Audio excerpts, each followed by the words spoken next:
തമിഴ്നാടിന്റെ സ്വന്തം അമ്മയെ, അതായത് ജയലളിതയെ അപമാനിച്ച പാർട്ടിയുമായി വീണ്ടും ഒരു കൈ കൊടുക്കൽ. എടപ്പാടി പളനിസ്വാമി ദിവസങ്ങൾക്ക് മുൻപ് ഡൽഹിയിലെത്തിയതും അമിത്ഷായെ കണ്ട് സംസാരിച്ചതുമെല്ലാം ഇത്തരത്തിലുള്ള വലിയ അഭ്യൂഹങ്ങൾക്കാണ് വഴി തുറക്കുന്നത്.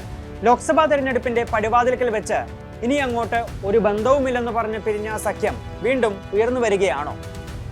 അണ്ണാ DMKയും BJPയും വീണ്ടും കൈ കൊടുത്തേക്കുമെന്ന സൂചനകൾ പുറത്തു വരുമ്പോഴും അണ്ണാമലൈ തമിഴ്നാട് BJP അധ്യക്ഷ സ്ഥാനത്ത് നിന്ന് മാറിയേക്കുമെന്ന അഭ്യൂഹങ്ങൾ പരക്കുമ്പോഴും പളനിസ്വാമി അമിത്ഷായെ കണ്ടതിന്റെ യഥാർത്ഥ കാര്യം പുറത്തു വരാൻ കുറഞ്ഞപക്ഷം 2026 വരെയെങ്കിലും കാത്തിരിക്കേണ്ടി വരുമെന്നാണ് സൂചനകൾ. പലപ്പോഴായി കലങ്ങിമറിഞ്ഞ, ഇനിയും കലങ്ങി മറിഞ്ഞേക്കാവുന്ന രാഷ്ട്രീയമാണ് അണ്ണാ DMKയുടേത്. സഖ്യം ചേരുക, ഒടുവിൽ പുറത്തു വരിക, വീണ്ടും സഖ്യം ചേരുക, അങ്ങനെ നിരവധി രാഷ്ട്രീയ സംഭവ വികാസങ്ങൾ സമ്മാനിച്ച പാർട്ടിയാണവർ.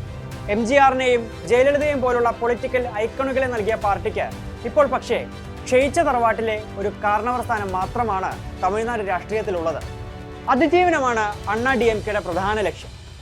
ജയലളിതയുടെ മരണശേഷം തങ്ങളുടെ രാഷ്ട്രീയ ചരിത്രത്തെ പോലും നാണം കെടുത്തുന്ന വിധമായിരുന്നു അണ്ണാ DMKയുടെ തെരഞ്ഞെടുപ്പ് പ്രകടനങ്ങൾ. 2019 ലോക്സഭാ തെരഞ്ഞെടുപ്പിലും 2021 നിയമസഭാ തെരഞ്ഞെടുപ്പിലും BJPയുമായി കൈ കൊടുത്താണ് അണ്ണാ DMK മത്സരിച്ചത്. ഈ രണ്ട് തിരഞ്ഞെടുപ്പുകളിലും കനത്ത തോൽവിയാണ് സഖ്യത്തിന് ഏറ്റുവാങ്ങേണ്ടി വന്നത്. ജയലളിതയുടെ മരണശേഷം പാർട്ടിക്ക് ബലക്ഷയം സംഭവിക്കുന്നു എന്നതിന്റെ അപായമണി അടിച്ചു തുടങ്ങുന്നത് അവിടെ നിന്നാണ്. 2024 ലോക്സഭാ തെരഞ്ഞെടുപ്പിന് മാസങ്ങൾ ശേഷിക്കെയാണ് സഖ്യം ഔദ്യോഗികമായി പിരിയുന്നത്. അണ്ണാമലൈ ജയലളിതയെക്കുറിച്ച് നടത്തിയ ഒരു പരാമർശമായിരുന്നു അതിന് കാരണവും. ഇരു പാർട്ടികളും അവരവരുടെ നിലപാടുകളെ ന്യായീകരിച്ചപ്പോഴും ഇനി എന്ത് എന്ന ചോദ്യത്തിന് അവർ ഉത്തരം കണ്ടിരുന്നില്ല എന്നതാണ് സത്യം.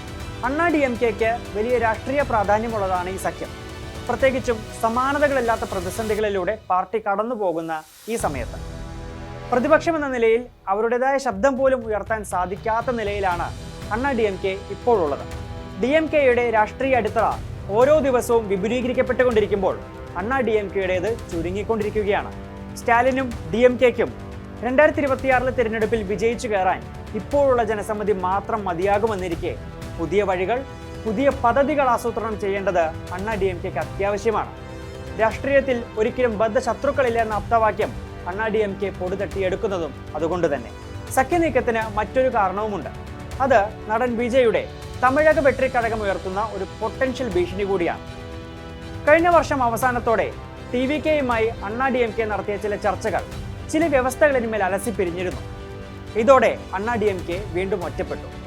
മാത്രമല്ല DMKയും TVKയും തമ്മിലായിരിക്കും 2026 പോരാട്ടം എന്ന തലത്തിലേക്ക് വരെ രാഷ്ട്രീയ സാഹചര്യങ്ങൾ നീങ്ങിയതോടെയാണ് BJP എങ്കിൽ BJP എന്ന നിലയിലേക്ക് അണ്ണാ DMK എത്തിയത്. സഖ്യം പ്രാവർത്തികമാക്കാൻ അണ്ണാ DMK മുന്നോട്ട് വെച്ച ഓപ്ഷനുകളിൽ ഒന്ന് വളരെ പ്രധാനപ്പെട്ടതാണ്. അണ്ണാമലയെ BJP അധ്യക്ഷ സ്ഥാനത്ത് നിന്ന് മാറ്റണം. ഈ ആവശ്യത്തെ അമിത്ഷാ ഏറെക്കുറെ അംഗീകരിച്ചതായി റിപ്പോർട്ടുകളുണ്ട്. അണ്ണാമലയെ ഉടൻ മാറ്റിയേക്കുമെന്നും പകരം പുതിയ അധ്യക്ഷൻ വരുമെന്നുമുള്ള വാർത്തകൾ പുറത്തു വരുന്നുമുണ്ട്. അങ്ങനെയെങ്കിൽ വിവിധ ജാതി സമവാക്യങ്ങൾ മുന്നിൽ കണ്ടുകൊണ്ടാകും പുതിയ BJP അധ്യക്ഷൻ ഉണ്ടാകുക. അണ്ണാ DMK BJP സഖ്യം ഇനിയും ഔദ്യോഗികമായി പ്രഖ്യാപിച്ചിട്ടില്ലെങ്കിലും അവ ഉണ്ടാകുമെന്ന് ഏറെക്കുറെ ഉറപ്പായി. അണ്ണാ DMKക്ക് വേണ്ടത് പഴയ പ്രതാപമാണ്. അതിന് ആശയം തടസ്സമല്ല, കാഴ്ചപ്പാടും തടസ്സമല്ല. 98 മുതൽക്കേ BJPയുമായി പലപ്പോഴായി കൈകൊടുത്ത ചരിത്രം അവർക്ക് മുൻപിലുണ്ട്. തെക്കൻ തമിഴ്നാടിനും കൊങ്കുനാടിനും അപ്പുറം സ്വാധീനം ഉറപ്പിക്കുക എന്നതാണ് BJPയുടെ ലക്ഷ്യം. അതിന് സഹായം അണ്ണാ DMK എങ്കിൽ അണ്ണാ DMK.